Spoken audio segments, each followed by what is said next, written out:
O LoL Plays BR mandou, há alguns novamente. anos atrás, tínhamos o Rift Rivals, que reunia algumas regiões para fazer um mini campeonato internacional. A Riot pensa em fazer campeonatos desse tipo novamente? Esse campeonato dava um trabalho de calendário, hein? Porque esse era complicado também. Chegava na terceira semana, o time ia, aí quem ia Parava. reclamava porque ficava 2 semanas sem treinar, Sim. trocava o patch. Só pro pessoal de casa entender, era tão louco que em um determinado momento, o Rift Rivals, relacionado ao campeonato do primeiro split, acontecia durante o segundo split. É, Então, na do terceira nada, semana. Você tinha rapaziada... que pegar o primeiro e o segundo daquela época que agora podia estar em último. Exatamente. Tipo, E aí, ó, rapaziada, esses dois times aqui, ó.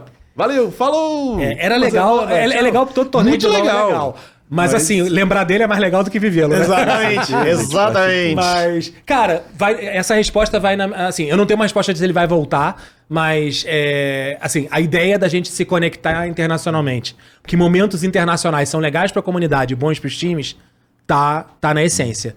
Pode ser que a gente tem várias ideias nesse sentido e elas vão se estendendo pra 24, 25, então...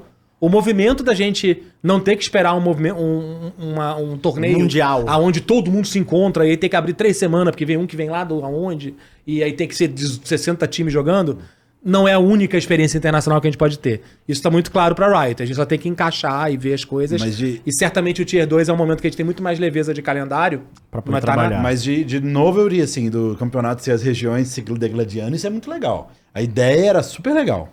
Sim, sim, Tem sim. que achar brecha de calendário, achar um momento ideal pra acontecer, né? Talvez. É porque a gente tem umas coisas. Assim.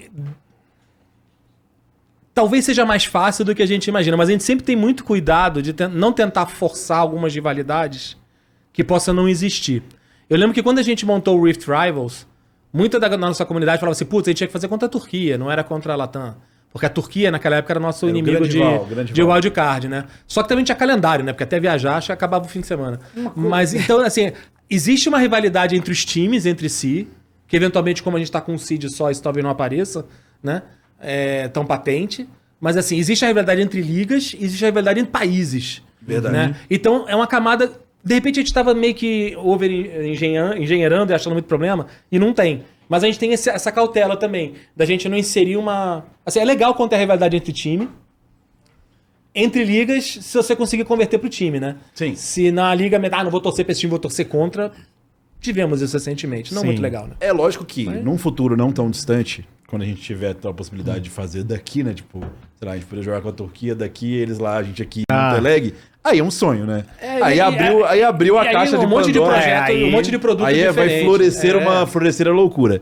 Mas eu, pelo menos, você falou de lembrar, o campeonato desses internacionais, não sendo mundial, não sendo MSI, que eu lembro com mais carinho, pra sempre será o primeiro All-Stars. Aquele ali... Eu nem tava. E, cara, é muito especial. Primeiro o quê? O primeiro foi 13. Então, o primeiro onde teve o primeiro INSEC, o INSEC deu o primeiro INSEC, que valia uma vaga a mais pro Mundial. Foi 13, eu acho. Não, mas o All-Star não é depois do Mundial? Então, Ele esse era um específico. É porque depois o All-Star ele virou entretenimento. Antigamente, o All-Star ele era true. Big deal. Entendi. O primeiro INSEC do INSEC que ficou famoso Eu lembro do INSEC. Num Varus que ele... Acho que foi 13, o primeiro All-Star foi 13. Então, esse aí eu lembro que você tinha essa questão da... Lógico que é romântico porque é o começo, né? As regiões jogando pelo seu orgulho, pela sua vaga. Mas eu acho essa história um barato e eu queria muito recriar isso. Saca? Do orgulho nacional, eu acho isso do caramba. Ali dava pra sentir. Ali eu posso te dizer com todas até arrepios, já de lembrar. Não, então, esse arrepio que eu também já tive em alguns momentos, a gente tem que criar esse momento de novo. Muito legal. Muito Então, legal. se é uma galera nova que tá assistindo, que não lembra... Né? Eu tive um pouco disso, o meu primeiro, também foi no meu primeiro ano de Riot, no IWCQ lá de Curitiba. Apesar do frio mortal que tava lá, foi muito... Cara, eu fiquei muito ligado nas rivalidades internacionais e tudo. Cara, o nosso trampo é criar esses momentos pra galera que tá agora. Entendeu? Legal. Então vamos experimentando. Sobre essa questão de torneio internacional, uma coisa que muito se fala, por exemplo, e eu sou muito adepto disso, é que a gente precisa se encontrar mais, né? Todo mundo. Só que quando a gente fala de região minor, a gente tem esse problemaço de mandar um time pra fora. E aí, enquanto quem já é muito bom manda 3 e continua melhorando, quem é pior e manda um só, ao meu ver, continua piorando. Então é muito difícil o minor deixar de ser uma minor, deixar de evoluir do jeito que a gente tá hoje em dia. Existe, tipo, possibilidades de torneios para não campeões? Por exemplo, enquanto tá tendo mundial, agora no final do ano. O segundo, terceiro lugar do CBLOL, o quarto e o quinto da LLA vão para um outro campeonato que faz outra coisa só para ter conhecimento internacional e conseguir evoluir? Olha, o conhecimento internacional e o conseguir evoluir, sim, tá na nossa pauta. A solução de fazer um torneio paralelo não tá, porque senão a gente acaba tendo um disputando com o outro. Até pra nossa capacidade de fazer também é meio complicado. E como o Worlds é no final do ano, hoje essa solução não existe. Porém, a gente sabe que a gente tem problemas de calendário, que com 2 eventos internacionais um pouco grandinhos, né? O MSI grandinho e o Worlds grandão, Grandaço. a gente se afunila todo nos splits e mal sobra tempo para um time fazer bootcamp. E quando acaba, todo mundo vai off.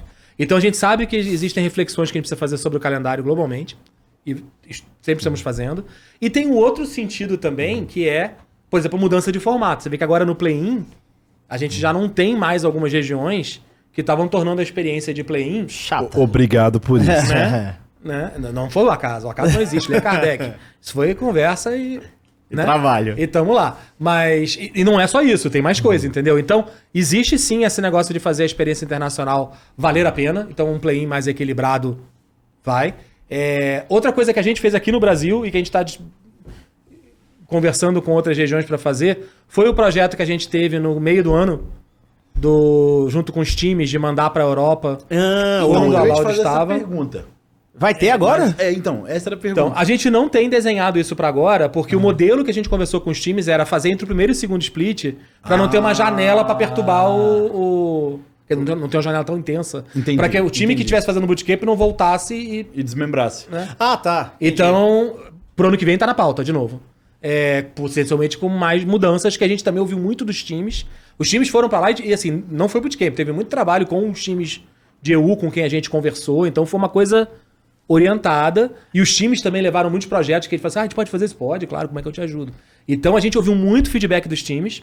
Teve até time que foi pra Europa por sua própria conta. Sim. E também entrou estendeu né? a Então a gente acabou que a gente conseguiu, durante o MSI, ter 4 times na Europa, né? A Loud mais 3. E isso claramente tem um efeito muito positivo Explica um sobre a pouquinho região. mais como é que foi esse negócio, assim, essa ideia, o que é que vocês ajudaram, que teve também um papo que Como vocês é que ajudaram. O nome oficial é... Programa de desenvolvimento... Incentiva a performance. Isso, incentiva a Programa performance. Incentiva a performance. Qual foi o papel da Riot que eu ouvi que vocês ajudaram eles a conversarem com times? Como é que é isso então,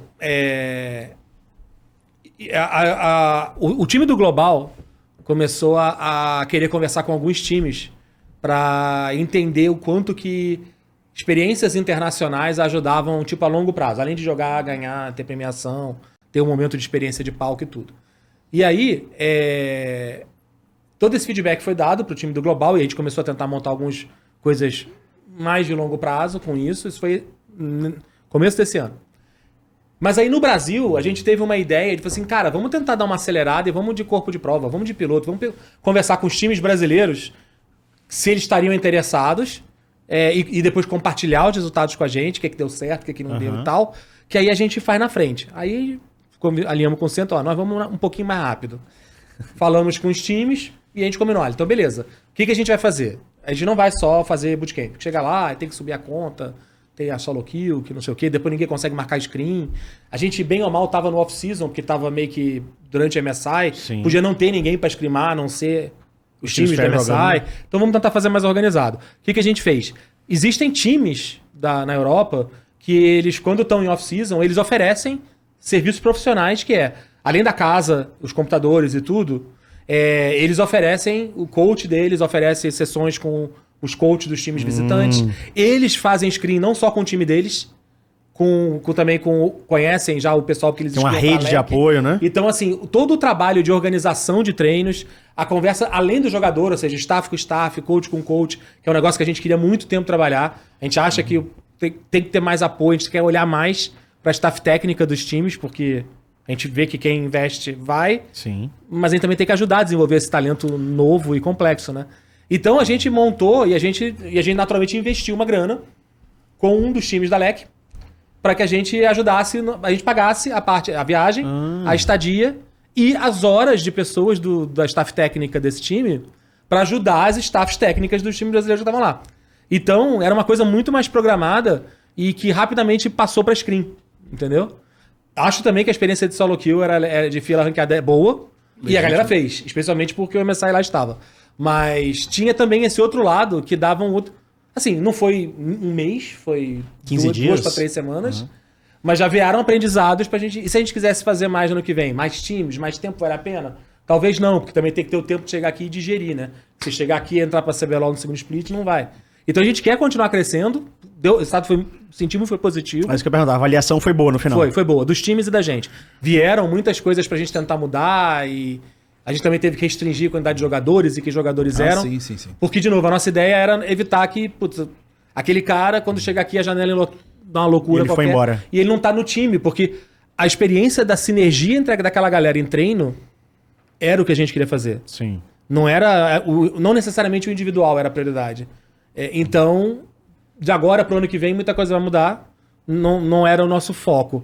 Mas do primeiro pro segundo, certamente tá mantida a ideia. Então, o plano era muito bom, né? Pena que a gente teve... O plano era perfeito. Continua perfeito. O Pena que a problema gente foi teve os times zaralhando na dança das cadeiras. A né? janela mais estranha do meio de ano de todas, né? Isso é um fator não... Mas não tinha o que fazer, não tem nada. CBLOL diff. De pra caralho. Um outro detalhe disso aí... Mas ainda assim, jogadores e times acharam que a estrutura da... Foi positiva, E eles, né? inclusive, conseguiram reconhecer aonde não funcionou, por que era, o que nos ajuda a botar um pouco mais de estrutura no começo. O que eu achei super legal disso também, e que você endossou agora com essa fala, talvez pro ano que vem, né? É que você dá muito valor pro primeiro split. Que o primeiro split ele tem essa discussão de ter um split menos valorizado, Uhum. mas você tendo essa possibilidade de não necessariamente ganhar, porque óbvio, pra quem ganha o primeiro split é super legal. E Você viaja, vai pro MSI vai. e tal. Mas aí você dá um valor pra quem... A ideia nossa era segundo e terceiro. Então, dá um valor legal demais pra essa galera que teve um bom desempenho. Porque o primeiro já tá recompensado, né? Exatamente. Na hora que a gente monta um playoff que, por definição, é mais competitivo, primeiro, segundo, terceiro, naturalmente tem Exatamente. vantagem o primeiro sobre o terceiro. Mas tudo poderia ter acontecido. E a ideia é que tudo possa acontecer no futuro. Justamente. Então eu tenho que começar também a acelerar Perfeito, o segundo perfeito, e terceiro. sim, perfeito. E quem sabe mais, entendeu? Então, quanto mais competitivo ficar o playoff e a lógica do Double Elimination é que tenha mais confrontos e tudo, cara, melhor todo mundo fica. Então, todo mundo tem que se beneficiar da experiência internacional.